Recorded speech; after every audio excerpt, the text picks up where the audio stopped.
बहुत समय पहले की बात है। एक जोधपुर नामक गांव में राजा बलवंत सिंह का राज था, जहां राजा बड़ा ही दयालु और जनता के प्रति काफी लगाव और प्रेम था। जब लोग राजा के दरबार में अपनी समस्याएं ले आते तो राजा उन्हें सुलझाते और जनता भी प्रसन्न हो जाती। और फिर एक दिन अचानक राजा अपनी महारानी के कक्ष में गए। महारानी सुदामनी बहुत ही खूबसूरत थी। राजा बलवान ने प्रेम विवाह किया था। महारानी जी, मुझे आपसे कुछ बात करनी है। जी महाराज, ये तो मेरा कर्तव्य होगा अपनी हर आज्ञा का पालन करना। आप बताएं। महारानी जी, मैं चाहता हूँ कि हम लोग कुछ दिन के लिए जंगल में शिकार के लिए जाएं। हमें खुली हवा और आनंद मिलेगा। क्या आप हमारे साथ शिकार पर चलना पसंद करेंगी? महाराज, आपका हुक्म ही हमारे लिए सब कुछ है। हमारा तो सौभाग्य होगा जो आपके साथ शिकार पर चलने का अवसर मिल रहा है। लेकिन महाराज, आप और हम दोनों चले जाएंगे तो हमारी जनता का क्या होगा? उन्हें कभी भी हमारी जरूरत पड़ सकती है। ये सुनकर राजा बलवान बहुत ही खुश हो गए और बोले, महारानी जी, हमें आपसे यही उम्मीद थी। तो फिर कल हम सुबह निकलते हैं शिकार के लिए। तब तक आप अपना और जनता का ख्याल रखें। जी महाराज, आप भी अपना ख्याल रखें और यहाँ की चिंता मत करें। शुभ रात्रि। और फिर राजा अपने कक्ष में आते हैं। हाँ, अब मैं तो चला शिकार पर। मुझे ये देखना है कि जो मेरी रानी है, जो सुंदरी है या फिर इनमें काबिलियत भी है जो मेरे प्रजा को संभाले, इस महल को संभाले। अब ये तो आने वाला वक्त ही बताएगा। राजा रानी की परीक्षा लेना चाहते थे और फिर सुबह हो जाती है। फिर राजा बलवान शिकारी के लिए निकल जाते हैं। शिकार करना सिर्फ बहाना था। रानी उसी दिन से जनता की सेवा में लग जाती है। रानी अच्छे से राज करने लगी, लोगों की समस्याओं का समाधान करने लगी राजा बलवान की तरह। और कुछ दिन इसी तरह बीतते गए और गाँव वाले भी खुशी खुशी अपना जीवन बिता रहे थे। इसी गांव में एक धोबी था जिसका नाम शामू था। शामू बहुत ही मेहनती और बहुत ही गरीब था। शामू दिन रात गांव वालों के कपड़े धोता था और थकी हालत में अपने घर लौटता था। शामू की पत्नी विमला ने कुछ महीने पहले ही एक बालक को जन्म दिया था। शामू अपनी पत्नी से, अरे भाग्यवान, तुम कब तक घर पर बैठकर आराम करोगी? अपने बालक राजू को जन्म होकर 3 महीने हो गए हैं। थोड़ा घर से बाहर धोबी घाट तक आओ और मेरी मदद करो कपड़े धोने में, क्योंकि मुझे दूसरे गांव जाकर कपड़े लाना है। ये सुनकर विमला बोली, हाय, मेरा तो रस्सी भी खराब हो गया है जो मैंने तुमसे शादी कर ली। मुझे तो अच्छे अच्छे धनवान वाले रिश्ते आ रहे थे, लेकिन पता नहीं क्यों मैंने तुमसे शादी करके अपनी जिंदगी बर्बाद कर दी। वैद कहते हैं कि मुझे बहुत ही कमजोरी है। कुछ महीनों तक आराम करने को कहा है, लेकिन तुम्हें मेरी फिक्र ही कहाँ है। ठीक है, कर भी क्या सकते हैं। राजू अभी बहुत छोटा है, इसे अकेला नहीं छोड़ूंगी। इसको भी धोबी घाट पर लेकर जाऊंगी। फिर अगली सुबह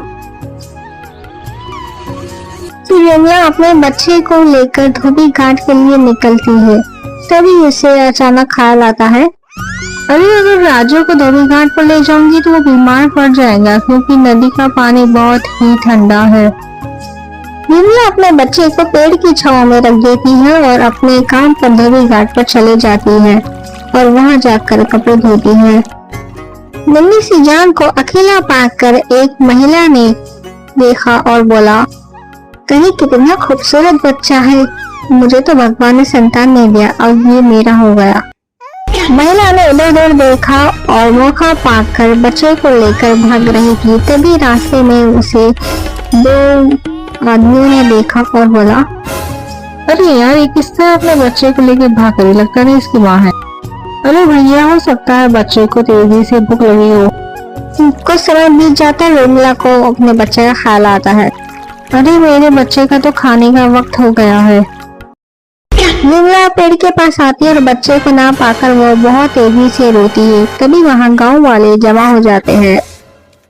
अरे बेटी, तुम तो धोबी की पत्नी हो ना, क्या हुआ है? इस तरह से फूट फूट कर क्यों रो रही हो? हाँ माँ जी। फिर विमला ने सारी घटना लोगों को बताई। लोगों में से एक आदमी ने कहा, अरे बहन, कुछ देर पहले एक औरत इसी रास्ते से एक बच्चे को अजीब तरह से उठाकर ले जा रही थी। लग तो नहीं रहा था कि वो बच्चा उसका हो सकता है। मुझे लगता है वो बच्चा तुम्हारा ही होगा। फिर उसी तरफ विमला दौड़ती है। फिर कुछ दूरी पर वो औरत मिल ही गई। विमला गुस्से में कहती है, तुम्हारी हिम्मत कैसे हुई मेरे बच्चे को मुझसे बिना पूछे यहाँ तक लाने की? ओ अच्छा जी, इसमें हिम्मत दिखाने की क्या बात है? एक माँ अपने बच्चे को गोद में लेने के लिए क्यों पूछेंगी? क्या कहा? ये बच्चा मेरा है और तूने मेरे बच्चे को चुराया है? तेरी इतनी हिम्मत? ओ अच्छा जी, मैं क्यों बच्चा चुराने लगी? हालांकि तो तुम बच्चा चुराने वाली लग रही हो। अपनी शक्ल कभी देखी है आईने में? बस मुझे मेरा बच्चा दे दो। ये मेरा बच्चा है, मैं नहीं दूंगी। इसी तरह तकरार चलती रही और वहाँ पर एक बुजुर्ग महिला आई और उन्होंने कहा, अरे बेटी, इस तरह आपस में लड़ने से कुछ हासिल नहीं होगा। मेरी मानो तो तुम रानी सुदामणि के पास जाओ, वो तुम्हें इंसाफ दे लाएंगी। ये सुनकर बच्चा चोर महिला ने महारानी के सामने मगरमच्छ के आंसू बहाने लगी और बोली, महारानी जी, मैंने आपका बहुत नाम सुना है कि आप दोषी को सजा देती है और निर्दोष को न्याय। ये औरत ने मेरा बच्चा चुरा लिया और कहती है कि बच्चा उसका है।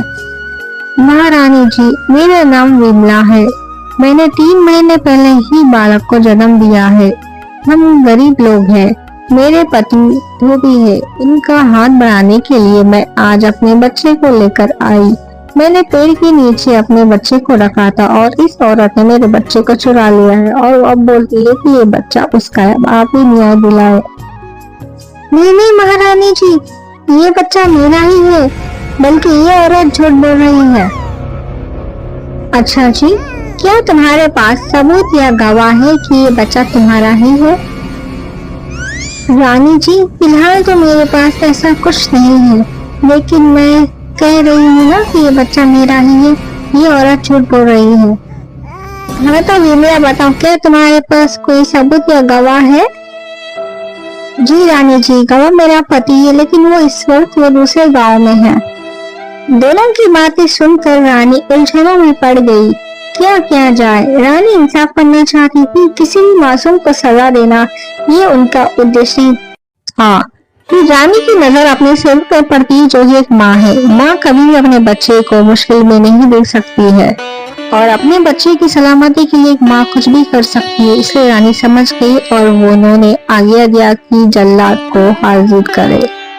रानी जल्लाद से, इस बच्चे को देख रहे हो, बिना देरी करे इस बच्चे के 2 हिस्से कर डालो, ताकि मैं एक हिस्सा एक माँ को दे दूं और दूसरा हिस्सा दूसरी माँ को।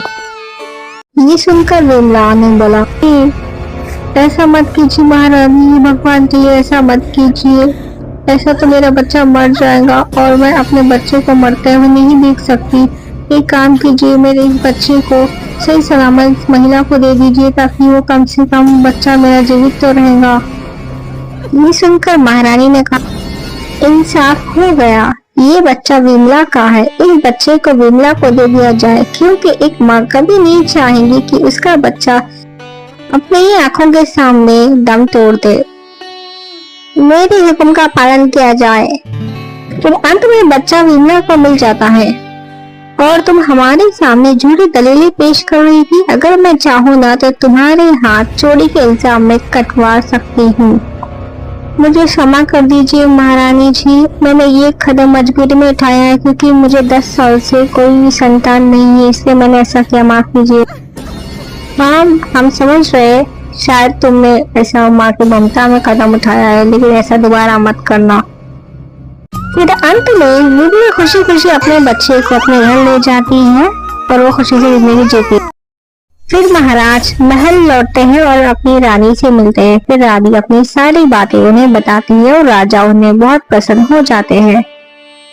फिर राजा महारानी से, हमें आपसे यही उम्मीद थी महारानी जी कि आप हमारी जनता का हमारे गैर मौजूद में बहुत ख्याल रखेंगी।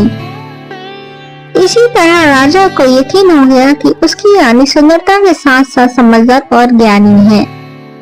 इसी तरह राजा बलवान की परीक्षा में रानी सुधामणि सफल रही।